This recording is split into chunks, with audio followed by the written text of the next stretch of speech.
I'm with you, all the way. Oh, Roy, I love you too. I'm glad we have a mutual relationship together, and it's not creepy at all. I know I can rely on you completely. And I quite agree. I can rely on you as well. I'm not insane. I don't have a crippling addiction to a fictional character. Not at all. Wow, I blacked out for a second. Welcome to episode 29. What? I was asking if I could take the tape off my mouth. Oh, I didn't like that. I was not a fan of that. Well, neither was I, but, you put the tape there. I didn't put it there. You did. You said, I gotta speak to Roy real quick, so you need to shut up. And then you put tape on my mouth. I'm sorry. I mean, it happened. I'm sorry. It happened. It's just, it's what happened. We'll live with it. So, welcome back to episode 29 of the What's New Player 2 podcast. Well, I don't know. Does it really matter which one of us says that part? Yes, it hurts my feelings. Oh, well, go ahead and say it. I already said it earlier. Before you apologized with the tape. You just spoke to Roy. I You didn't say that. Okay. So, do you want to begin? Go. I was asking if you wanted to begin or should I? Go. You go first. Okay, so, starting off, review of The Outer Worlds. I've been playing it. It came out. It came out October 25th. Very good day. Very good day. Both it and apparently Call of Duty have a same release date. So, I have no idea how far I am into the game, but I have all 6 companions, and I want to say I'm level 20-something? I don't know. But the game's fun. It plays kind of similar to Fallout, but it's definitely better than Fallout, in my opinion, because it's made by the people who made New Vegas, which is most people's favorite Fallout. It's the character builds really do impact quite a bit, because this time playthrough I'm doing a character who's focused on sneaking and dialogue along with science skills, and I've used that to avoid so many conflicts. It's incredible what you can almost play the game pacifist, it feels like, with the dialogue options. Heck, you probably could play the game pacifist. And there's a ton of different combat styles. Like, you can play, if you want to do handguns only, you can spec into doing handguns only. If you want to do full-on gunner, you can do that. You want to do a mix of melee and guns, you can do that. You can use, they got assault rifles, shotguns, several different pistols. They've got plasma guns. They have swords, scythes, axes, daggers, tons of different variety of weapons, all of which you can customize. You can get different blades for the melee weapons, different handles for every type for them as well. For the guns, you can get different magazines to give you either more, you can either get an extended clip or you can get shock bullets or change the elemental type that the weapon does. There's unique legendary items that you can find around the game that have interesting and fun effects. There's a whole slew of different armors. The armors which impact your skills. You have your 6 core attributes, which are your strength, your intelligence, your charm, that whole shebang. And you can change them between average or below average to very good. And you get 6 points to start off with. So if you want to take down 3 stats and buff 3 stats so you have 3 at very good and 3 at below average, you can do that. Or if you want just good in everything, you can do that. Or if you want really good in some things, you can do all that. But the bonuses that your abilities give, your attributes give, is not as important as, say, your skill bonuses. It's important, mind you, and you should definitely like put thought into it. Think about what type of build you want, because you can't change your attributes later. Your skills, however, you can change where your skill points are later by a machine you get fairly early on in the game that allows you to reallocate points. And the way the skills work is for the first 50 points in a skill, it's part of a skill group. So there's the dialogue skill group, there's the melee, the one-handed skill group, the melee skill group, the range skill group, the defense skill group, and when 1 point in the skill group is 1 point in all three of the skills that are underneath the skill group. Then once they're at 50, you have to do them individually, and they cap out at 100. So if you want to go in ball swinging all melee with like 100 in the two-handed and you're swinging a giant-ass hammer around, you can do that. They also have these really cool weapons called science weapons, which have special effects. I have one that I found that shoots a blue glob at the ground, and anything in that glob gets levitated up into the air and becomes easy target for hitting. The story of it is, so far it's alright, it's fine, it's pretty good. You know, lots of diverse character choices, different people you get to meet, interesting quandaries, like who is right in this situation. There's a lot of moral gray that you have to make decisions in, and your choices, for a good amount of it, do actually matter, which is not something that a lot of games have. Like, you have where it's like, oh, your choices do matter. Oh, I want to assassinate this store owner. Oh, well, yeah, that happened. But no, in this, like, the choices do seem to matter more. You get to pick, on your crew, you get a ship, and on your crew, you get a total of 6 companions throughout the course of the game. It's a set 6 companions, and you can either play by selecting 2 of them each time you leave the ship to come with you, up to 2 of them. But you don't even need to play with companions. You can play all on your own, or you can play with 1, or you can play with 2. And each one of them ups your character's skills in different ways. Like one of them gives you a bonus to all dialogue skills, one of them gives you a bonus to science, bonus to damage. Like they all give bonuses, and they all have their own unique personality. Well, they all have, you know, pretty good their personalities are all right. You have Parvati, the engineer, Ellie, the medic. You have Naoki, who is Black Ellie, but she's not a medic, she's a hunter. And by Black Ellie, I mean just like personality-wise, they're just kind of the exact same.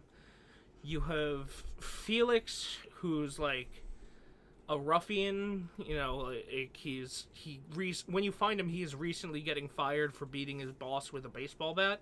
Oh, nice. And then you get Vicar Max, who is, I guess he's some kind of priest or something, because in the game, the world religion revolves around the law.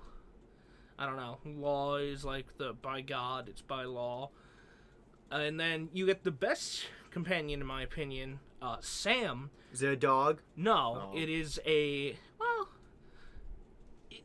it can be a dog if you so wish to think that it's a dog, but it is a robot cleaner. Like, it's a cleaning robot that you put an acid sprayer on, and apparently you can find a flamethrower for him.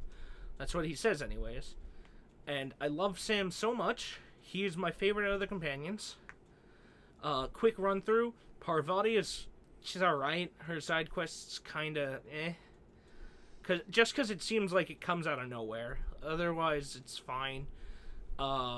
Ellie's alright. The quest you do to get her to join you is kind of fun. Felix, each companion has a special ability, like Sam jumps up in the air and slams down, or Ellie does like 6 shots with her 6-shooter, or Parvati swings a grav hammer. Felix, he just does a sliding kick, so it's not like all that cool. Personality-wise, he's fine. One of the better of the companions, but nothing too crazy. Naoki, she's all right. She's Black Ellie. If you like Ellie, you'll like Naoki. Her companion ability is the same as Ellie's, but instead of a laser pistol, it's a laser Gatling gun. It's got a longer animation. And then Vicar Max he's just Vicar Max. He's just kind of there. He's like, I'm a douchebag, and then he's like, go find this book, and then he's like, this book is in French. Fuck the French. I can't read French. And he's like, I know a guy who can read the book. But then he lies to you, and it's not a guy who can read the book, it's just some guy he wants to kill.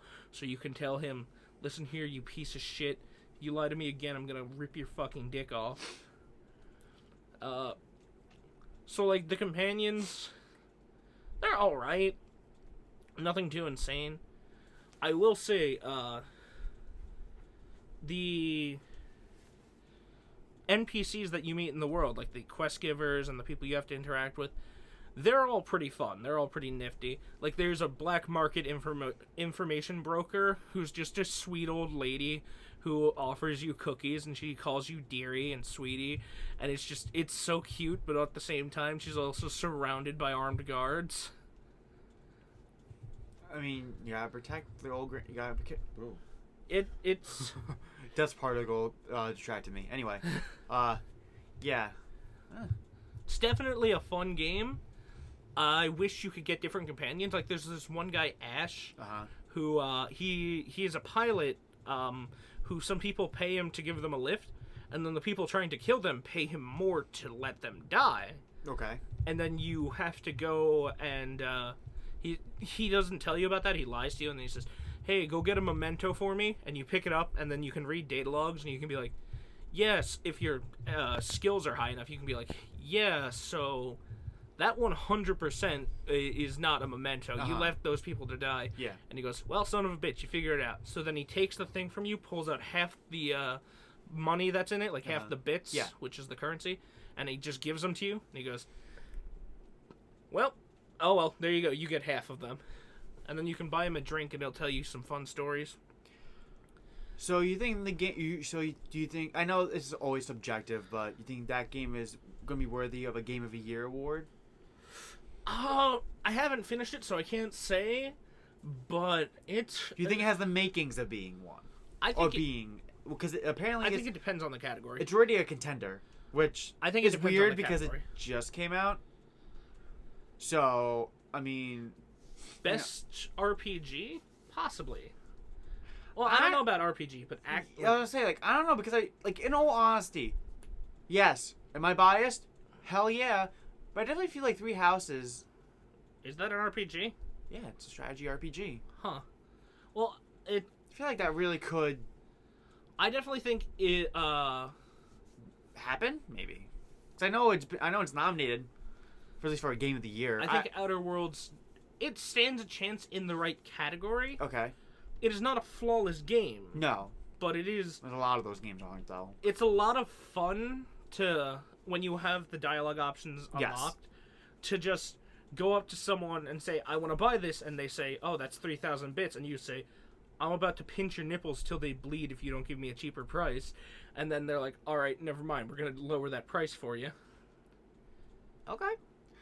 But yeah, that was just a question I just had to ask. So, I forgot. There's a part where you just a complete off in bumblefuck nowhere. You'd have no reason to go there, but if you end up going there, you find a guy trapped in a bathroom, and you lockpick him out if your lockpick is high enough.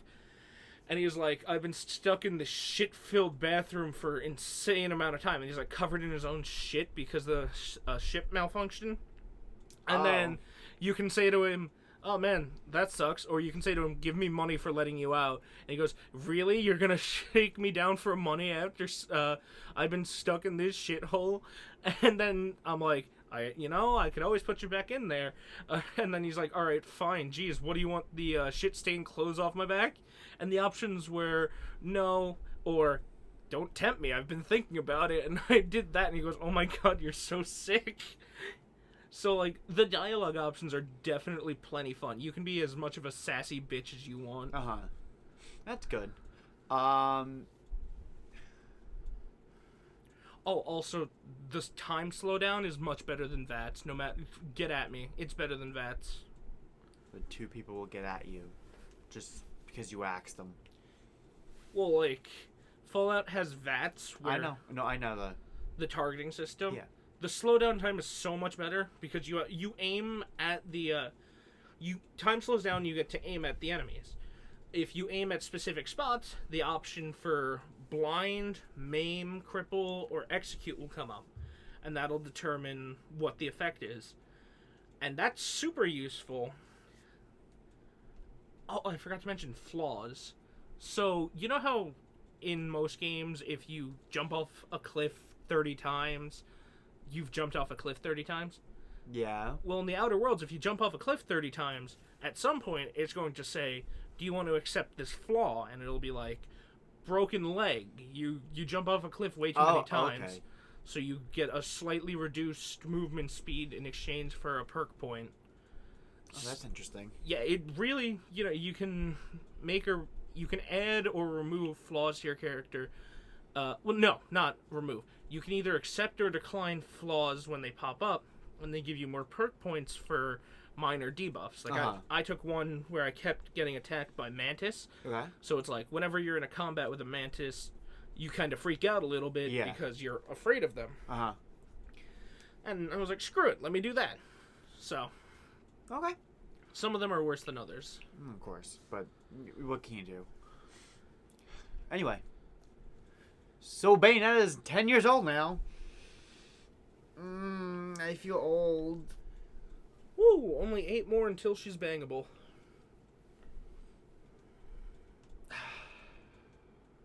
Anyway,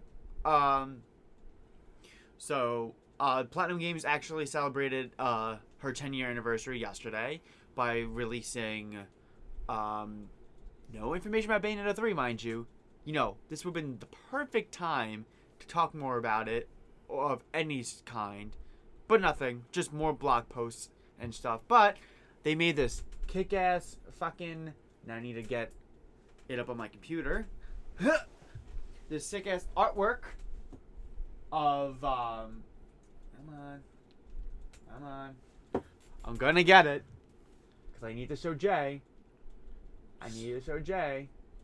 Oh, that is sick-ass artwork. Bam. I love it. It makes me cry. It's beautiful, and I'm going to just stare at that for a bit. It says, "Let's dance, comma, boys!" Exclamation point.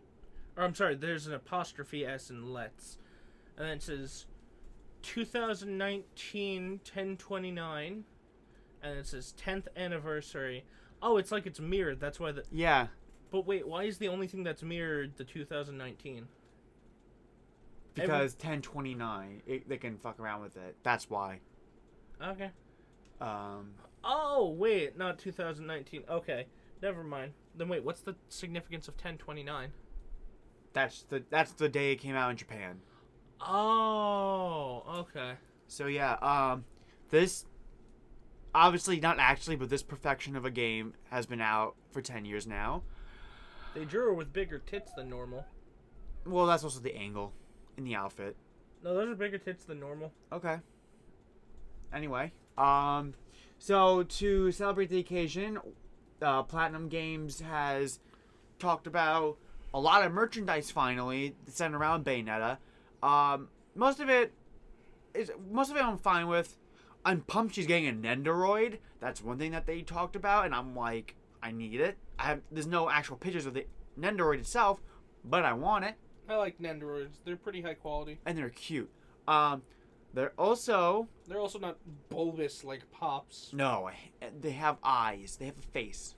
I think most Pops are unsettling, but there are a few I really like. There's a few I like, but like I have usually I have the Shrek one, and I have because it's so funny looking, Elastigirl on the motorcycle. That thing will never stand up on its own. Yeah, the only other ones that look pretty good with it are the ones that have masks. Yeah. Reinhardt looks good because he has a mask. No eyes. Exactly. But going back to that though, going back to Bayonetta stuff. Excuse me. They're partnering up with. I keep burping with Super Groupies, which is like a brand that does like themed stuff. But so they're releasing a backpack that looks really nice. I want it. Oh, that looks like just a normal backpack. Yeah, but I get what they're trying to go for. This theming it out of Bayonetta's outfit. Oh, it's definitely themed. Like Yeah. That's a really cool design because it's both practical and it's both a practical, like it's just a backpack, but at the same time it's Bayonetta themed. I like that. It's not like some backpacks where it just plasters the fucking logo all over the place. And I agree. And it has a nice little her time watch on the top. I was gonna say her lunar locket, whatever the Yeah. fuck it's called. I think it's Witch wheel. I'm calling it lunar locket. I doubt that's what it's called. Now I'm forgetting the names. But Probably like then a crescent really jewel. nice wallet. Oh, that is a nice wallet. And then a beautiful watch. Ooh, it's got like got a black wrist strap with red red details along the rims of it. The body of the watch is a gold plate, similar to again her locket on her chest, which the actual face of the clock is designed to look like her locket with a black.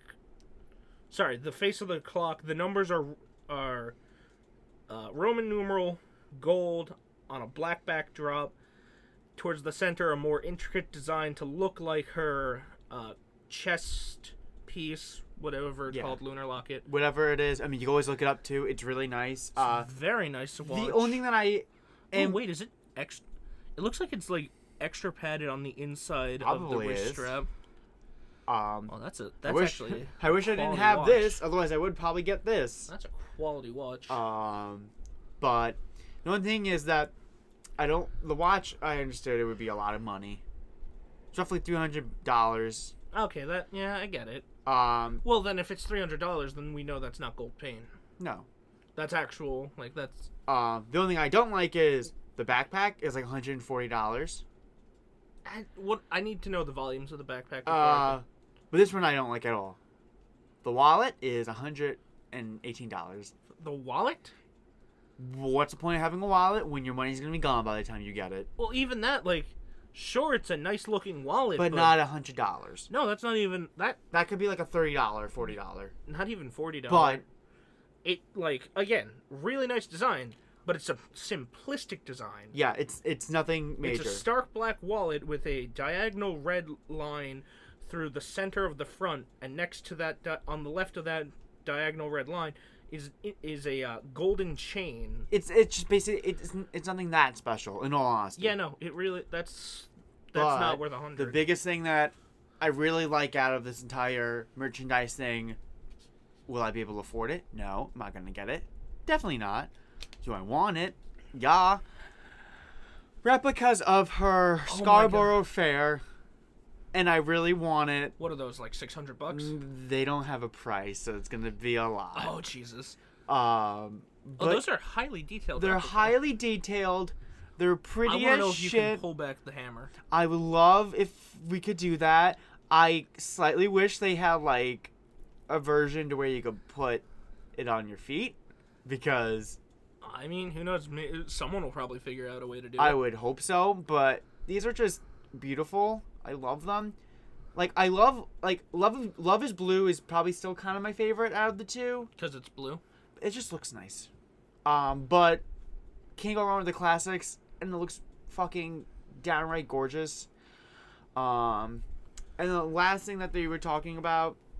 I don't think I need to describe those because you can just look up. Look guns. up her weapons. Yeah, you can just look up the guns. This is 2019.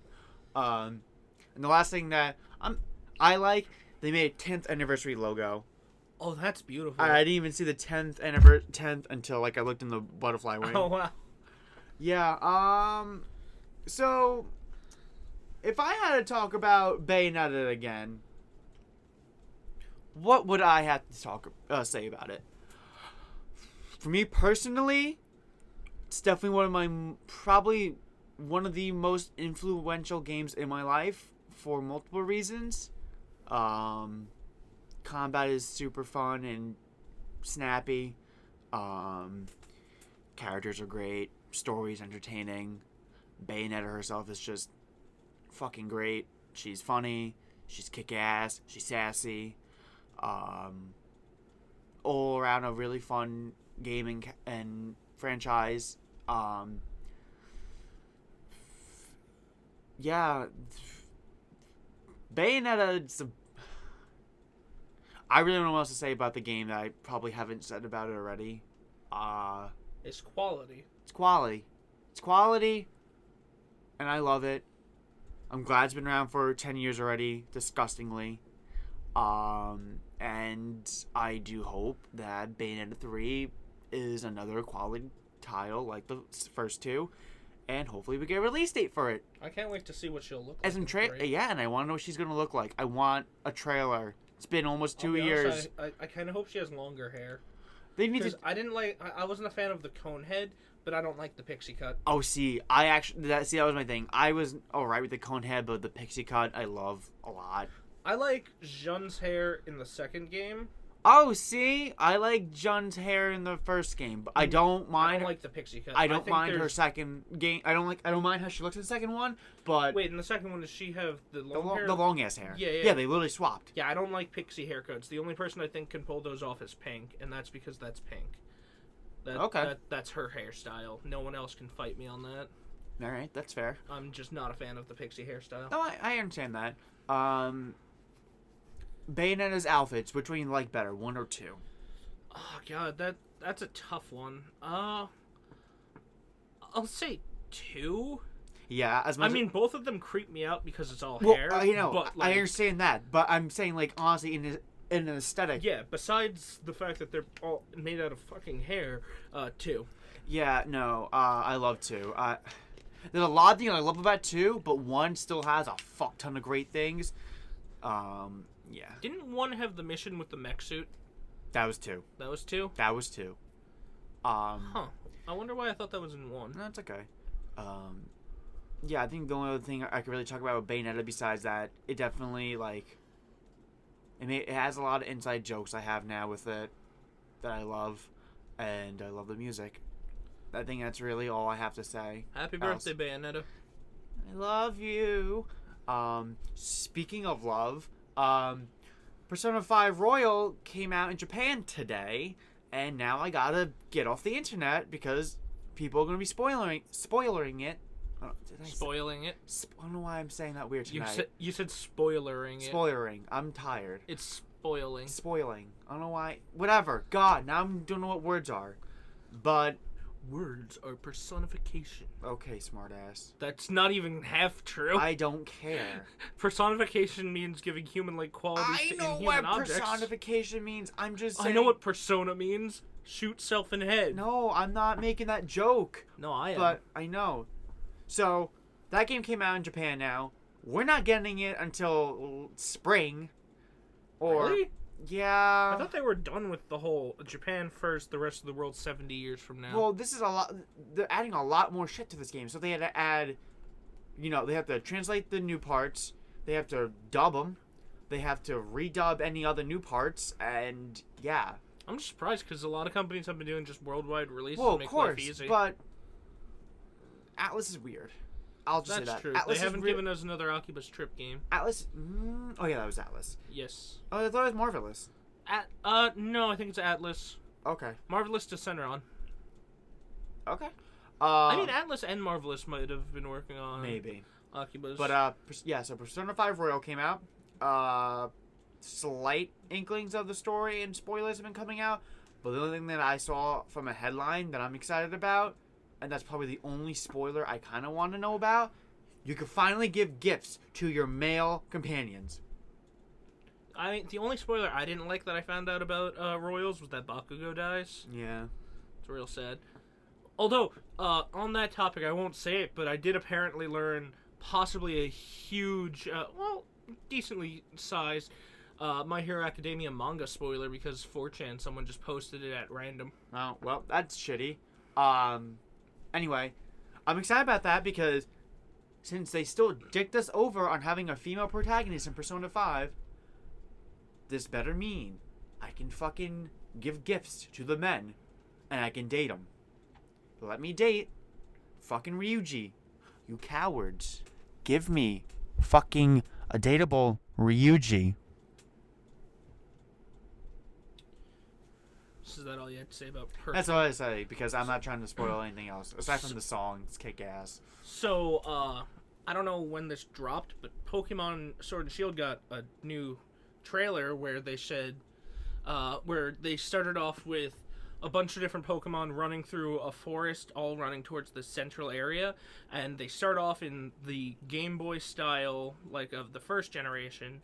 Then it fades into, like, the second generation with different Pokemon continuing their stampede, as they're all, and it keeps going through the generations, like, it keeps showing, like, the Game Boy, then the Color, then the, Advance, and so on and so forth, and they keep showing different Pokemon as they're all stampeding towards this middle location, and then it's like Gen 4, 5, 6, 7, and then finally they get to this middle location, and they're in the Gen 7 graphics, and there are these 4 people just standing on a rock, and then they lift their games up in the air, and they transform into Switch, and then into the Nintendo Switch, and then the Pokemon all turn into their most recent design, which I don't know if that confirms all of those Pokemon they showed in the trailer for Sword and Shield or not. All I know is there was a missed opportunity for them to do all of that, and as soon as they get there, it zooms in on Pikachu, and he sees the DS start to transform into the Switch, and he screams, "It's a trap!" And then it explodes out like Galeem style and starts just erasing Pokemon left and right. Because that would have been hilarious. Oh. Just imagine that, just like, "It's a trap!" And then, like, it explodes out, and then you see, like, half the Pokemon, like, get Thanos snapped. Or, wait, no, I'm sorry, it wasn't the Galeem thing that I thought up when I first saw it. It was, just Pikachu screams, "It's a trap," and then one of the trainers goes, and then half the Pokemon just start disintegrating. So instead of the Thanos snap, it's the Joy-Con snap. Oh. Alright, that was a lot. It was a neat trailer. They showed off a ton of Pokemon. Took them long enough. The game's coming out in less than a month. Oh, no. They didn't show off new Pokemon. Then still. No. For a game that's omitting so many of the old ones, they sure don't want to let us know about the new ones. I completely forgot about the retarded Bluebird. I still love it, but, like, I forgot it existed, so... Yeah. Shows you how much of an impact it made. Yeah. Anyway, so, speaking of which, so, there's a rumor going around that the next Spirit Board event in Smash Bros. Ultimate is going to be featuring, SNK in some sort of way. They said, like, via an update, the SNK copyright came up. So, people are now speculating that Terry Bogard is going to be coming to Smash sometime, this week, potentially. Or definitely next week. So I'm pumped for that because I'm excited for Terry. And also then that also gives us probably another inkling of... We're getting a second inkling? God, no. I hope not. But we can have another inkling potentially of who might be the next DLC character. Or just a flat-out trailer. Well, that too. But, you know, like, since they've been doing that recently, where they release one DLC character and then they announce the next one. And after they announce the final one, I'll finally be able to tell if the Fighter's Pass was worth it or not. For the first year. And then I'm curious when they're going to start doing the second year. Because I feel like they might do something similar like last year with Joker, and for the Game Awards, they just drop like just a character to reveal. Because well, I really have no idea who's going to be this fifth one at the Terry. Oh god, me either. Well, I've seen some leaks, which don't take them seriously. That's fine. Yeah, we can talk about them. Because I haven't heard about any of these. I've seen there are 2 leaks, both from people who have been right in the past. One of which claims that it's Ryu Hayabusa. Yeah, a lot of people. Yeah, that's right. I've been hearing that. Then the other leak, the person who said it directly said, "Nope, not Ryu. It's they said there was also Crash in there, and they said not Crash, not Ryu. Yeah, I don't feel like. Then they said it was Toho was getting a rep, and it was going to be, I forget the name, but some girl. Yeah. Oh, I think it's Toho Rambu. No, it wasn't that one, but they're. I know what game you're talking about. It's like a shoot 'em up. Yeah, it was. Yeah, that game. A Toho rep. They have a fuck ton of. It'll be a female. Yeah, she's a female. And then there's actually an entire 4chan thread piecing together little hints and information. But whenever we have. Which is actually quite a bit. About like Toho stuff coming to Switch and like. Yeah, there's a whole I intricate thing. I mean, it would make sense. That's probably that's a really prevalent shoot 'em up. The only thing is in my head is how would that work in a Smash move set? That'd probably be my only question if that ends up becoming true. I mean, most people would say the same about Piranha Plant.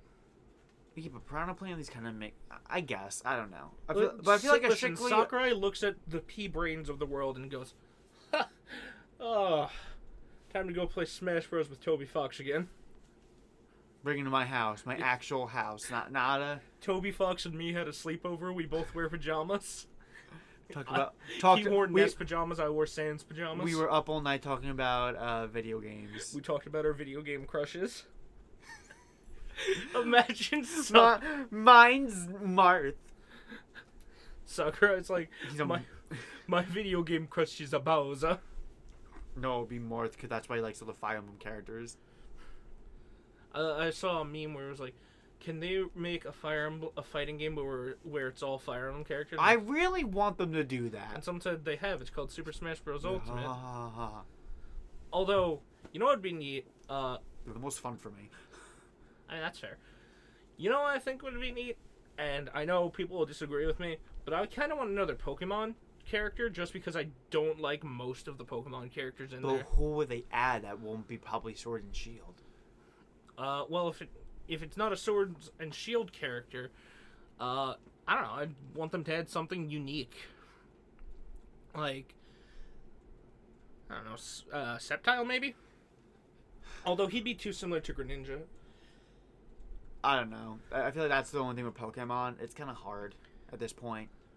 You have so many fucking characters you can choose from. I want Raichu. Bitch. You know that's not gonna ever happen. I want Raichu and I want his tail to work like a sword. Got too many sword characters. I know, you got like Mario, you got Luigi, you got Bowser. They all have swords, they just don't use them. But yeah, honestly, again, the only character or rep I want is Resident Evil at this point, because I got my Bayo. I don't know what else. You got Bayo, you got Joker, you got a couple of them.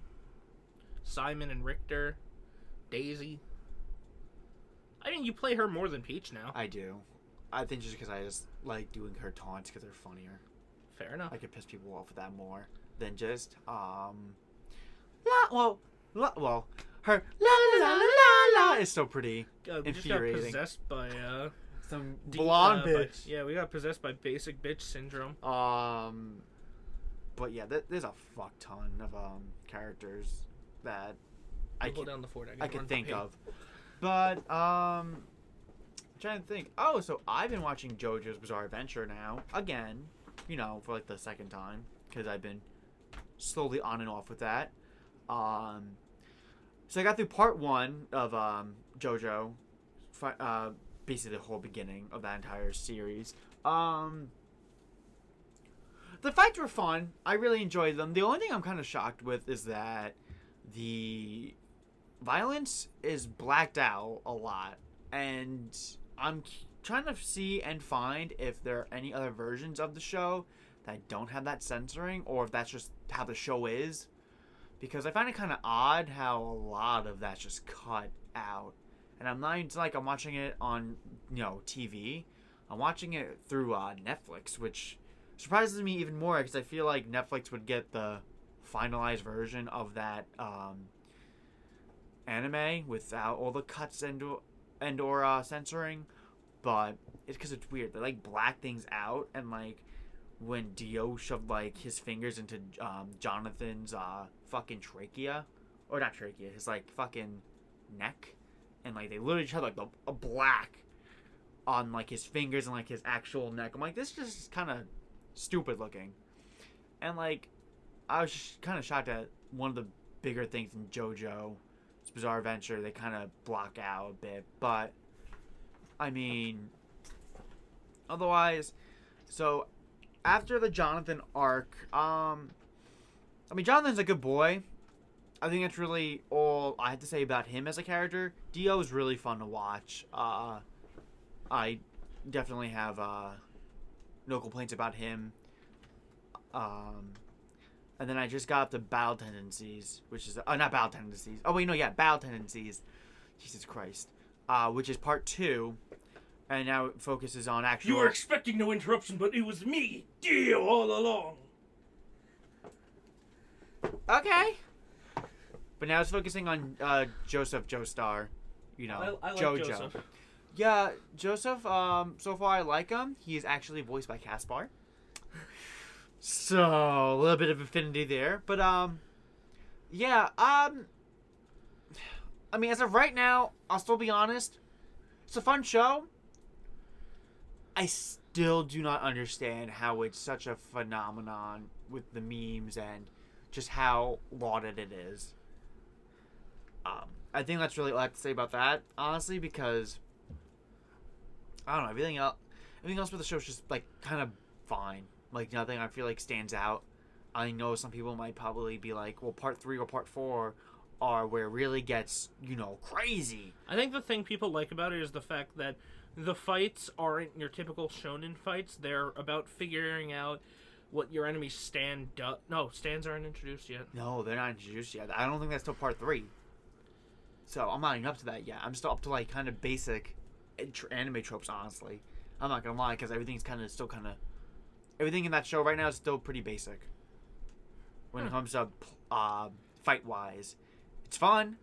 I still don't get why they censor the gore. It's kind of weird. I think most people's favorite is when it starts up with Jotaro. Yeah, it's where the stands come in. That's really, I feel like, when people really start being like, oh my god, it's the fucking crazy show. It's the best show ever. But I can't make my I'm not gonna do it. But yeah. Oh, and also I'm watching the dub, so people can burn me on that one because, that's how I want to watch the show. But that's fair. Yeah, but you know how people are, because Listen, go. Anyone who says sub better than dub, ghost stories, checkmate, motherfucker. See yourself out. Been rewatching that too, my brother, lately. Oh, Ghost Stories is so good. it's so good. I forgot some of the jokes that they did. I'm like, wow. Cause the one episode where like teachers taking attendance, and it was like the girl doing curses and like a seance and whatnot. Yeah. They called one of the kids. And it was so like it was like basically like a tribal guy, and he's like, yeah. I'm like, Jesus Christ! Magook. Forgot about that part, and it was so bad, but it was so funny. Oh, but now I don't know when I'm gonna start watching it again, but we're on the best episode now. Oh, nice. Yeah, the one with them so popular. I am pumped to rewatch that for like a 5th time. It's so good. She was popular. Nah, bitch. It's blue. Yeah, nah, bitch. Blue. See? Oh god, that really is a great episode. It's my favorite episode, honestly. But now that I'm rewatching it, a lot of the quotes are sticking with me, and I'm like, I want to use that for my everyday life. I'm sorry, we can never be together, and it's not because you're a rabbit. But it's because you're black. Jesus Christ, you shrieked. I know, I just pitch it down. His funny little request, touch me. His reprimand, touch me harder. It's such a good show. Watch out, she's a ghost and a bitch. Yeah, you're either a ghost or a bitch. Watch out, she's a ghost and a bitch. Oh, God. It's such a good show. I need that on DVD. Is it not on DVD? It is. It's not like common. Oh. I think I'll look on Amazon for it, but like I want it so I physically can have it. So God forbid it's not on a streaming service anymore. I can have it forever. That's why physical media should never die yet, kids. Physical media is very important. Because we still need it. God forbid when shit like that won't be around on streaming services anymore, or when Scott Pilgrim vs. the World, the game, is not on fucking virtual stores anymore, and if you don't have it already on your console, you will fucking lose it forever. Thanks, digital media. Same thing will eventually happen with like River City Girls, because that only had like a limited run with. Had a limited run physically. Yeah. At least when it comes to America. If you get it from PlayAsia just has a physical version of it. Oh, okay. So if you don't want it from limited run, you can do it from there. But anyway, yeah. I just don't understand the whole everything should be digital media. I'm like, no, you still should have a physical version of it, no matter what, because not everything is gonna be on there forever. Like, again, Scott Pilgrim has that issue. The Marvel vs. Capcom games from 2 and 1 and those older ones, they're not on the stores anymore. If you don't have them on your console already, you can't rebuy them, which irks the shit out of me. And a lot of shit can take away from you, like Silent Hills. That entire demo is lost forever, unless you have that downloaded already. Because at least with Marvel vs. Capcom 2 and Scott Pilgrim, if you delete them off your hard drive, you can still re-download them. But it's not like, but you can't be like, you never bought it and you want to buy it now. You can't. It's not on the stores anymore.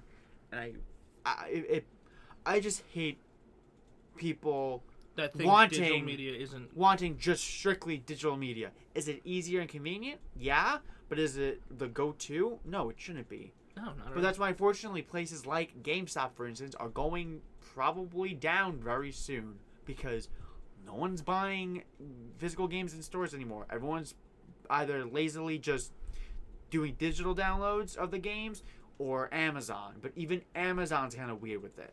So that's why you have companies like limited run games coming around now, because aside from your AAA developers, like Nintendo and I don't know, any other company that like does physical releases of games. EA, thank you.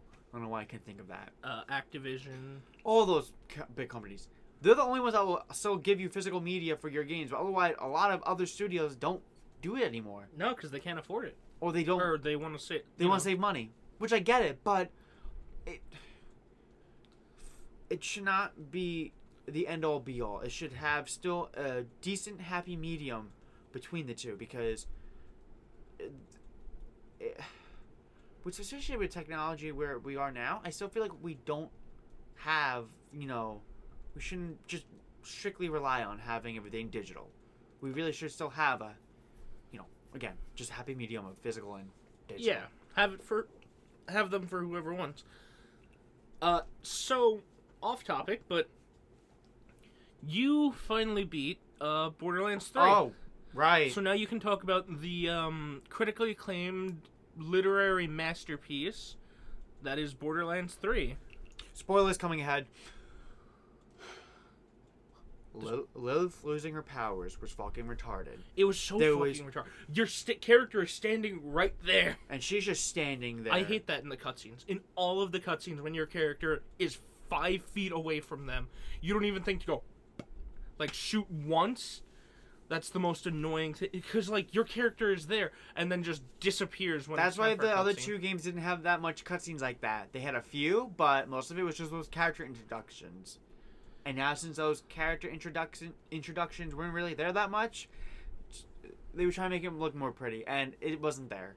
Tyrene and fucking Troy. I don't know why I was just say Tyson. I'm surprised you forgot Troy's name, but remember Tyrene. Troy is the better of the two. Yeah, but they're still not great. Oh no, not at all. Not even all. Slightly. No. But yeah, making their entire game focused around just Tannis, which that was a weird fucking jump for me personally as a fan of the franchise. Was having Tannis as one of the main fucking characters this time around was really fucking off-putting. And I really did hate how a lot of the other main characters were so pushed to the side. Brick and Mordecai, the other original They were characters, relegated they to side were quests. relegated to side quests, and they were barely there. And I was very pissed about that. What was so wrong with not having them at least even on Sanctuary? I don't like how Vaughn Maya fucking dies. What? Maya, yeah. Maya fucking dies. I'll be like the rest of the internet. There was no point for her dying. There was no point. She was strong enough to fight off against Tyrene and Troy. And, again, Lilith did not need to lose her powers. There was no reason for that aside from you needed a conflict. And you needed her not to help you out in a more helpful way. And then it was so stupid that Maya's powers went into Ava. I was like the dumbest shit. Oh, yeah, and Ava was totally just useless. Ava, I didn't like her. I didn't like her at all. I didn't like her at all either just because she brought nothing. And then, like, the fucking ending cutscene where Lilith is... Kills herself, basically, and I'm like, Yeah, are you flying kidding? up to the thing, and they're so up their own ass about it, and Tana's like, what is she doing? Like, you can see what she's doing, and fucking Ava's sitting there with, like, a smug-ass smirk on, like, she's saving everyone. That'll kill her! She knows. It's like, no shit. Why... it's so up its own ass. Because we're 5, that's why. I did not like that they killed off both of the most popular sirens, or really characters in the franchise, just because you wanted to. Because what? You wanted a hit it really hard in the fields? In the fields for the fans? Except, that's not how you do it. You do what you did with Angel. A character from 1 that you only knew her name, and she talked to you through your head, like Tannis does now, which and so did I'll get to that. Lilith for a little and bit. Lilith did too, and you kind of you recognized her, and then she came back in 2, and you're like, oh hey, she's back, and you learn more about her. Then you eventually find out that she's another siren, which, by the time this game was around. She was the 3rd siren you knew about. Because there was not that many sirens. You only had Maya No, I thought and there Lilith. was only supposed to be like 2 or 3 in existence at a time. Exactly. And in this game, there's what, 5? Here's my next point. There was so many sirens, it was not even that, like, cool or unique anymore. There's Ava being one was stupid. Tannis just made no sense. out of fucking nowhere. Out of nowhere. And again, they made her... Why did she have angel wings? I don't understand why hers had angel wings. Because I think she took some of the powers from Angel. I don't know. That I didn't get either. Yeah, I don't know why she had angel wings as well. I didn't do most of the side quests. There was Ava, Tannis, Amara, Troy, Tyrene, thank you, Lilith, Maya. They were like... That's 7. That's 7 fucking sirens.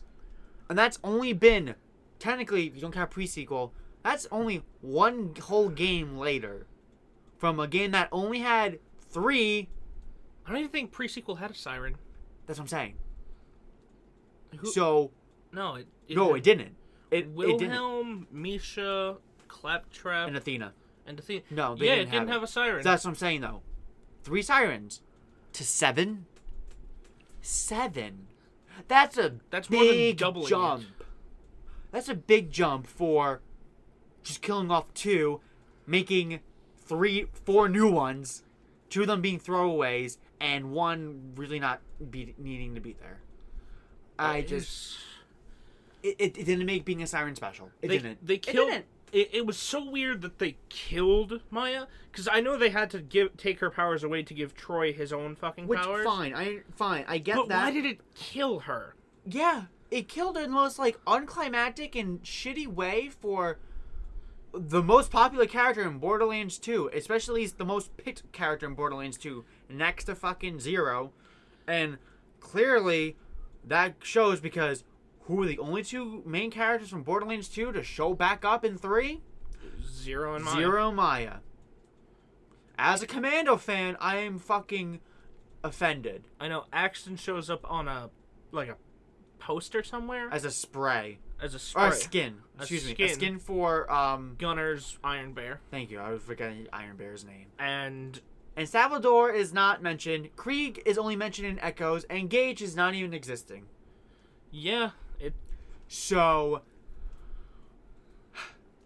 you at least reference all the original characters from 1. Why couldn't you do that in 2? Yeah, Roland's got like a monument to Roland him. has a monument. You have Mordecai and Brick, and you have Lilith. And Mordecai, Brick, and Tiny Tina all hang out with each other. Tiny Tina was in 2. I know, but they're like the Three Musketeers. Exactly, and when you go from 2, you had every original character coming back from 1. So why? Why was it so hard to not bring back Axton and Salvador at least in a more story capacity? Unless they really are saving for DLC stories, but I highly doubt it. I don't even think the DLC they have is going to be story-based. And I don't think so either. And,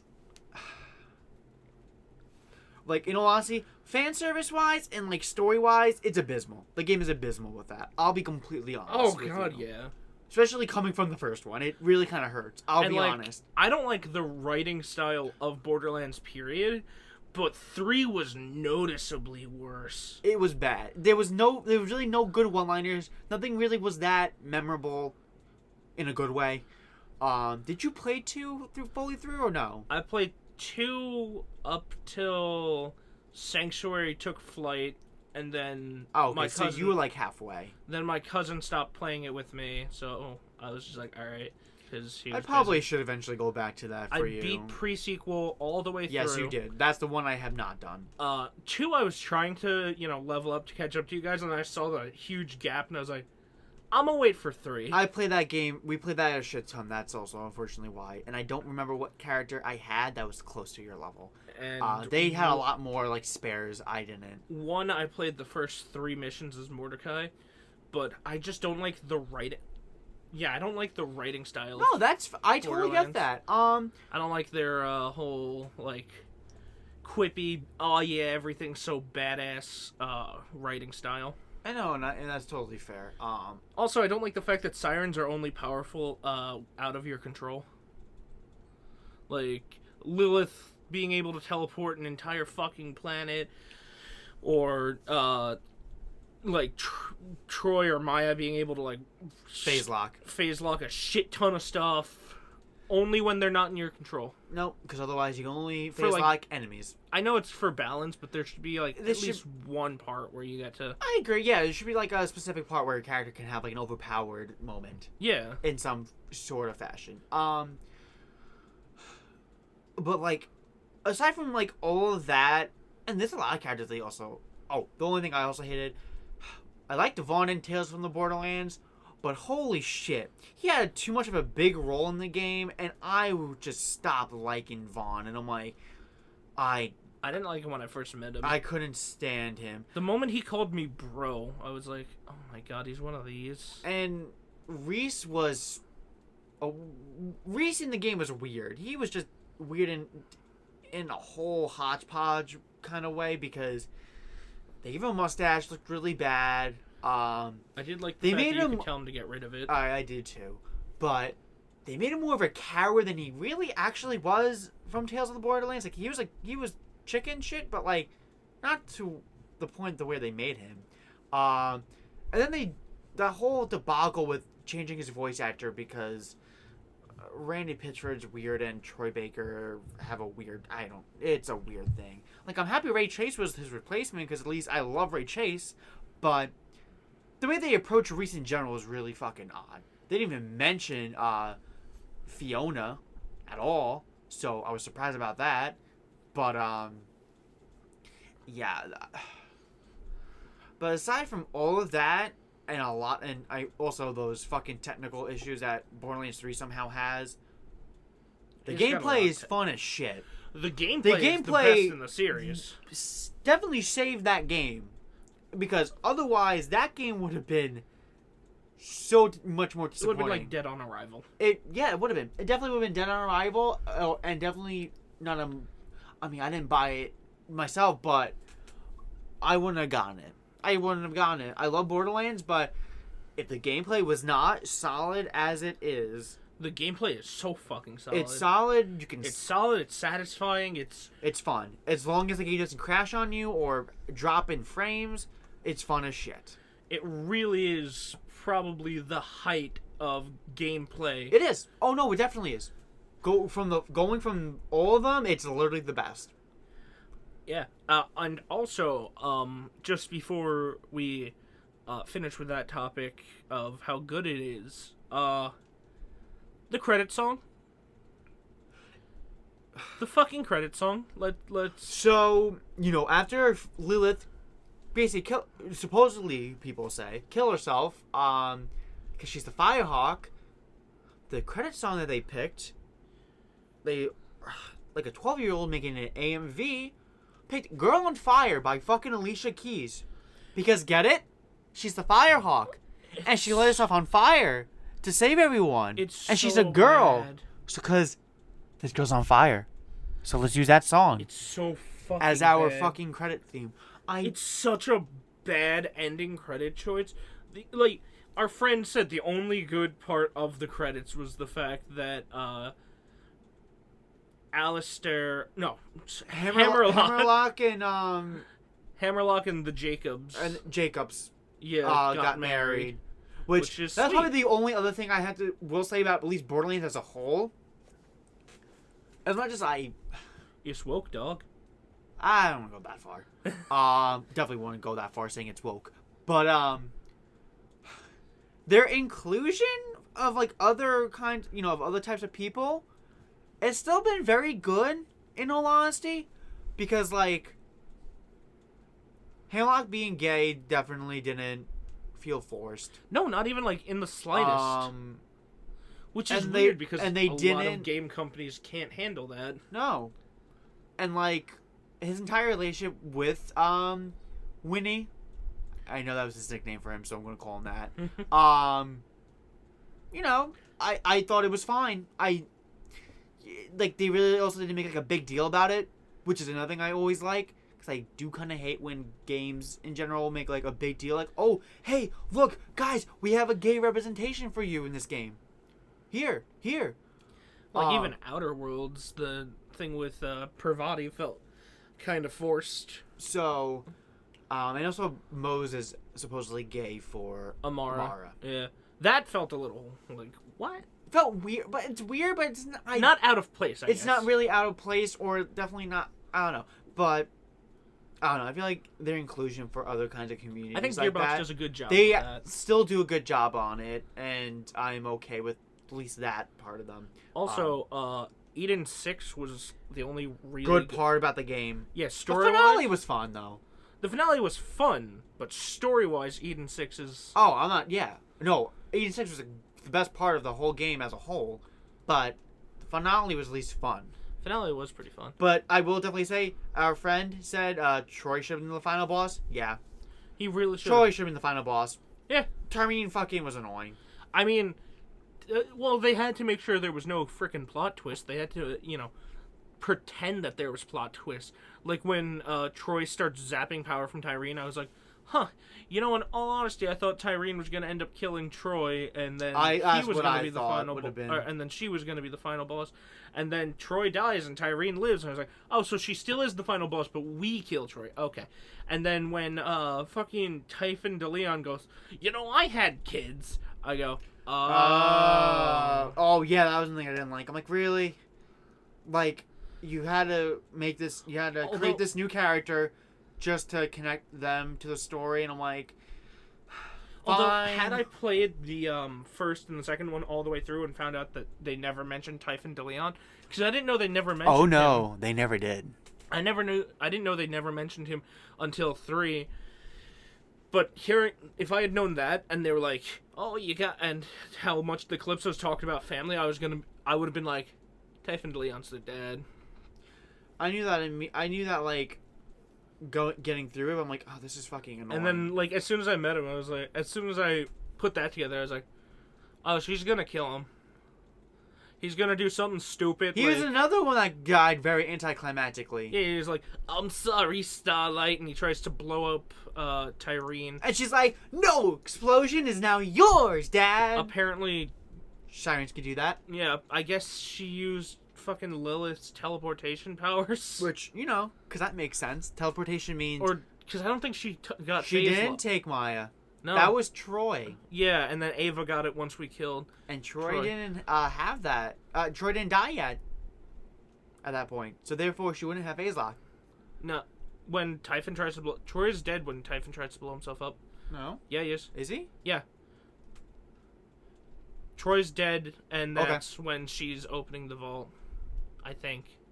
Okay. I seem to recall you go to Necra de Feo, because she's like, well, I'm going to awaken the Destroyer later, and you're going to seal away the Destroyer because Troy's dead.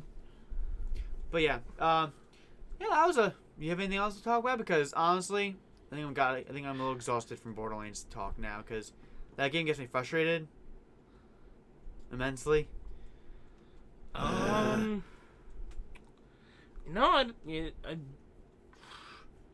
aside from the fact that everyone should go and donate to Team Trees, because planting trees is a good thing, and we need them to live. And Elon Musk donated $1 million to it, so that's 1 million trees. And then YouTube, the corporation, said that they match him, and they donated $1 million, so that's 2 million towards the goal of 20 million. So everyone should go and do that. It's a very good thing. I know Mr. Beast is a big part of it. There's a couple other YouTubers that are part of Team Tree. We are not affiliated with them. However, this is an important thing, so might as well get everyone in on it. Yeah, I agree. I definitely wholeheartedly agree on that, because we need the planet. We really need the planet. The Amazon's like halfway gone. Guys, that fire's still going. Remember Final Fantasy VII's plot. Fight for the planet. It's our planet. Save it. It's the only one we have. We don't have access to interstellar flight. What do I want? I'm just happy that you thought to ask. I love you too, Roy. We love you.